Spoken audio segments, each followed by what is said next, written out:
It's a nice time, all of you. We are once again here with a beautiful concept of 8th standard geography for CTET and other TET examinations. Our first question is the resources whose quantity is known and are being used in the present is days. Whether it is a natural resource, stock, potential resource, or actual resource. You should go with answer D. That is what actual resource. There is a slight difference between potential resource and actual resource. In both the resources, the quantity is known to us, but where technology is available to use the resource or where technology is not able to use the resource. When technology is not available to use the resource, that is called potential resource. Where technology is available at the present, that is what we can call actual resource. So that your answer should go with D. The second is that the uranium found in Ladakh is an example of what? Whether it is a potential resource as technology is not available for their use at the present, or actual resource as they are being used in the present, individual resources as they belong to all the people of Ladakh, or ubiquitous resource as they are found everywhere. In fact, uranium found in Ladakh is just known to us and we don't have the technology to use it. Therefore, it is a potential resource as technology is not available for their use at the present. So, your answer should go with A. Identify the concept from the following statements. Here, two statements are given. We have to identify what concept it belong to. It refers to the number, quantity and ability of the people. And second one is that human skills help in transferring physical resources into valuable resource or products. Okay, in this way, if you consider, is it a human development resource, human management resource, or humanized resource? Your answer should go with B. That is what human resource. Human beings are the only animal on the planet or on the earth who have the capability to transfer the physical resources into useful resources. Okay, therefore human beings themselves are considered as the resource. Next one is question number 4. Identify the term that best suits for the following characteristics. The mass movement of the rock debris or earth down a slope. They often take place with conjunction with earthquakes, floods and volcanoes. And third one is that a prolonged spell of rainfall also causes this. Whether it is a soil erosion or land erosion or landslide or land degradation. You should go with answer C. Landslide. Landslide is nothing but simply when a debris or some masses of earth is slides down along the valley. That is what we can call landslides. Okay, most of the hilly tracks or hilly regions we can experience such type of landslide activity. Okay, basically when the earth is becoming loose by continuous rainfall or earthquake action or volcanic eruption, this takes place. Next, question number 5. The breaking up and decay of exposed rocks by temperature changes or frost or plants or animals and human activity, that is what we can call either soil erosion, landslides, weathering or soil profile. You should pick up answer C as weathering. I mean, weathering is nothing but wearing away or removing away of the topmost layer of the rock. That is what we can call weathering. So the breaking up and decay of exposed rock is called weathering. Your answer should go with C. Now question at 6. Arrange the following structure from top to bottom in a soil profile. Soil profile as it is given in your standard 8th textbook, 4 categories or 4 layers that we have to arrange into in a sequence. I mean from top to bottom as it is asked in the question. One is parent rock, second one is given subsoil with land, silt and clay, third one is given topsoil with humus and vegetation, fourth one is given weathered rock material. As we know, topsoil with the humus and vegetation is always on the top, so that will come as first. And second one is the subsoil with land, silt and clay, third one is the weathered rock material, and fourth one is the parent rock material. So your answer should go with B. That is what 1D, B3, A4 and to and next one is that the bare ground between plants is covered with a layer of organic matter like straw. It is therefore helps to retain soil moisture is known as what? You might have been think about what so to say mulching, intercropping, counterplowing and shelter beds. Four options are given. I mean soil erosion and checking, or I mean controlling of erosion of the soil. How we have to control soil erosion. Okay, so in that section it is there. The bare ground when it is found with I mean plant cover, basically with a layer of organic or content like straw, it is called as mulching. Because intercropping is something different. I mean intercropping was alternate crop will be arranged, and contour plowing is at a certain height. Contour is nothing but at a certain height and land will be platted, and there agriculture will be done, or plantation will be done. So next is shelter belt. Shelter belt is along the coastal area, particularly to avoid this, to check the speed of wind, etc. It will be done. Okay, so these three are not possible. So mulching is the correct answer. And Kaziranga National Park is in which state? As it is one of the easiest questions that is found, it is in Assam. Okay, the remaining three are given. Uttar Pradesh, Sikkim and Manipur is not the correct answers. And CITES, CITES, is associated with which of the following? Whether it is a computer program, an international agreement, a financial plan, or a voluntary organization. CITES means nothing but it is one convention of international trade of endangered species. Okay, so your answer should go with B, an international agreement. Okay, next one is that question number 10. Minerals that lie at shallow depths are taken out by removing surface layer is called dash. What kind of mining is it called?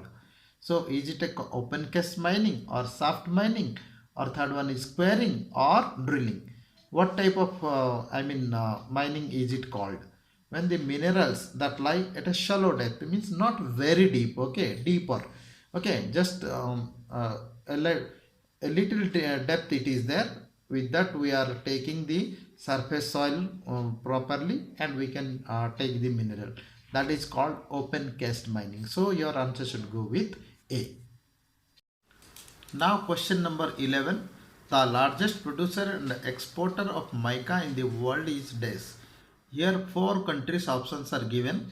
One is China, second one is Malaysia, third one is India, and fourth one is Bangladesh.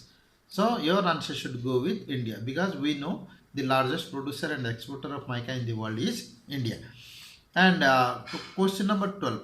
Kalgoorlie and Coolgardie areas are rich in gold deposit. These two areas belonging to which country? Whether it is in South Africa, West Africa, South America, or West Australia. As you know, Kalgoorlie and Coolgardie areas are associated with western part of Australia. Therefore, your answer should be D.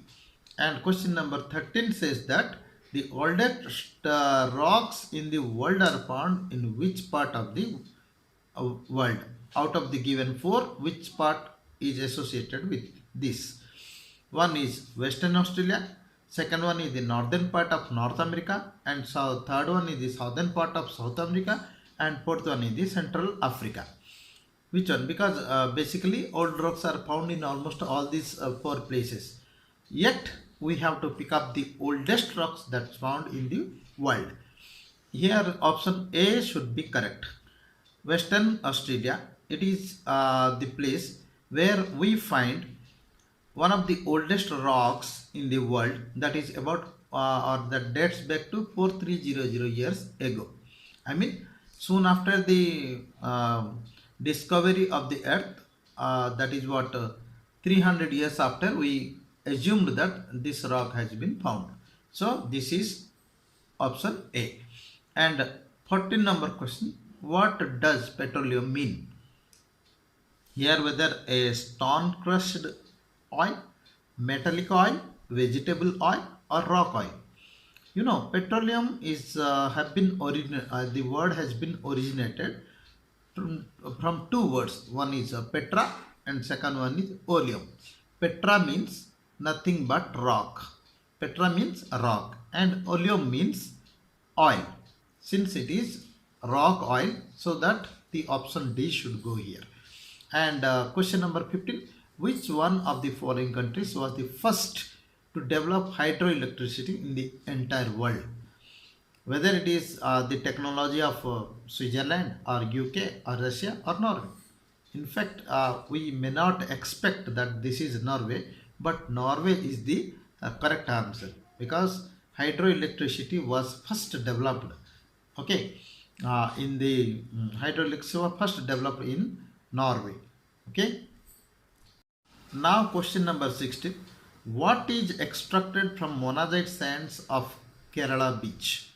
In Kerala beach, we find one sand, its name is monazite sand. From that, what kind of element we find? Whether it is thorium, uranium, lithium or cadmium. In fact, we find thorium from there. Okay, from monazite sand we find thorium. So your answer should be A. The first tidal energy station was built in which country? Whether it is in Brazil or Israel or Japan or France. The tidal energy, in tidal energy, I mean from tide electricity has been produced or generated or power has been generated. That is what we can call tidal energy. This is first built in France. Your answer should be D. Geothermal plants in India are located in which of the following areas of India? Whether it is Gulf of Kutch in Maharashtra, Uti in Tamil Nadu, Kota in Rajasthan or Manikaram in Himachal Pradesh. You know, Gulf of Kutch, Uti and Kota, these three are not the correct answers. Your answer should be Manikaram in Himachal Pradesh. And question number 19 says viticulture is the cultivation of what? Whether it is apple, grapes, pineapple or banana. What is viticulture called? That is the cultivation of grapes. So your answer should be B. And question number 20, intensive subsistence farming is requiring less labor and more farm equipments, requires more labor or more fertilizers, or requires more technology and less investment, and fourth one requires more labor and simple tools. Which is the correct one? You know, intensive subsistence farming is a type of farming where a small patch of land will be there. With that small patch of land, the farmer himself is the laborer, and sometimes his entire family are engaged in it, and they use only simple tools. That is what we can say as traditional tools as well. So they apply that one, and they raise the crops. Okay, that is what we can call intensive subsistence farming. So the option here is D. Question number 21, it is says that consider the following statement and identify the type of farming. Here two statements are given. The land is used for food and fodder and for rearing livestock. And second one is given, it is practiced in Europe, Eastern USA, Argentina, etc. I mean, these are the countries where it has been followed or practiced. What is that called? Whether they are called as plantations or commercial grain farming or shifting cultivation or mixed farming. You know, plantations means what? A single type of crop is gone. Here it is given food, fodder as well as rearing livestock. So three things are given. And commercial grain farming, since the name itself is indicating grain farming, here grain is also given, where the fodder and rearing livestock it is not mentioned, so it is impossible. Shifting cultivation, when people are shifting their field from one patch of land to the another, that is what we can call shifting cultivation. It is also not mentioned there. When only the answer left, that is mixed farming. Yes, in mixed farming basically food, fodder as well as rearing of animals also takes place. So your answer should be D. Now question number 22, consider the statements given below and identify the crop. What type of crop is it? That we have to find out. One, it is known as coarse grains. It can grow on less fertile and sandy soils. And third option is given, it is a hardy crop soil, needs low rainfall and high to moderate temperature. So whether it is a wheat, rice, maize or millets, which one? So millet is only the coarse grains and the remaining wheat, rice and maize are not the coarse grains. So your answer from the first statement itself should be picked up. Okay. So the answer here is D. 23. A typical farm size in USA is about days. Whether it is 275 hectares or 250 hectares or 225 hectares or 235 hectares. A typical farm size in USA is 250 hectares. So the answer here is B. What is the other name of emerging industries? Emerging industries, what we can call? Whether it is a sunrise industry, moonrise industry, star industry or planet industry. What is that? Have you ever heard about emerging industries? Nowadays what it's been developing, that is what we can call emerging industries. Okay. So they are also called as sunrise industries. Okay.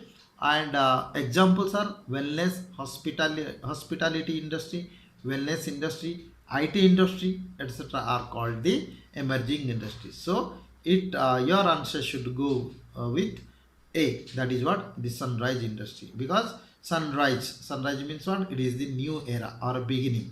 So that it is said that emerging industries or sunrise industry. The answer is A here. 25. Which one of the following is not among the names of Great Lakes? Great Lakes have 5 names. Okay. Out of that, Huron, one is there, Ontario, Michigan and Ohio. 4 names are given which is not associated with Great Lakes. There are 5. Out of that, Huron is there, Ontario is there and Michigan is there. One more is Superior is there. But Ohio is not at all there. Ohio is a river.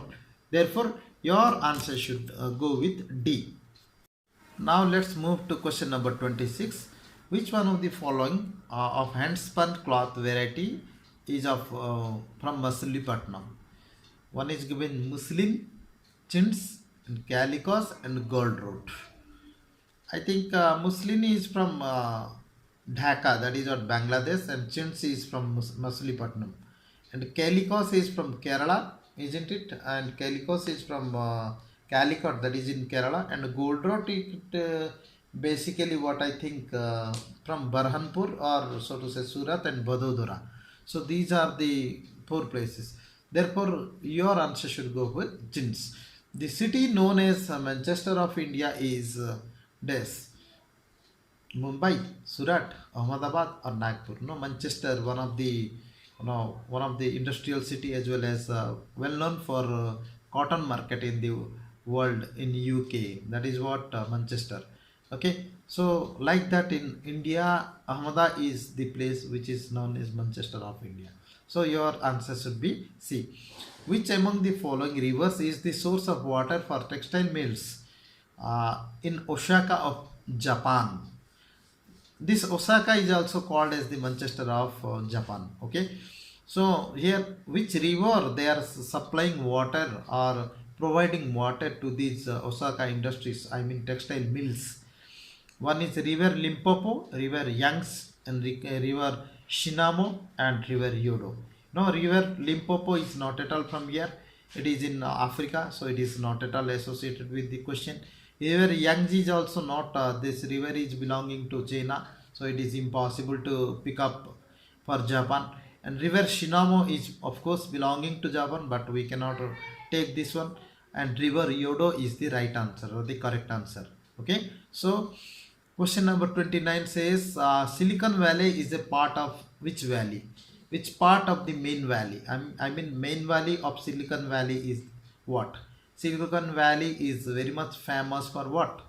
Basically IT industries. Okay, so Santa Clara Valley, one is given, and Waimea Valley, second one is given, and Pololu Valley, that is the third one, and fourth one is Sonoma Valley. All valleys are there, but the most important that is associated with Silicon Valley is Santa Clara Valley. So your answer should go with A. And question number 30, which feature makes the pyramid narrower at the base level? And base level is the beginning at the lower part. Basically, what happens when the lower part is becoming narrow means what does it mean? Low birth rate. Absolutely. If high birth day, the base would be broader. Since the low birth rate is there, it is narrower. So your answer should be B. With this 30 most important questions from geography of standard 8, I think these will be helping you a lot for your CTET and other TET examinations. Keep watching. We will be going for next topic, that is the geography of 6th standard also I am going to release very soon. Okay, thank you for watching me.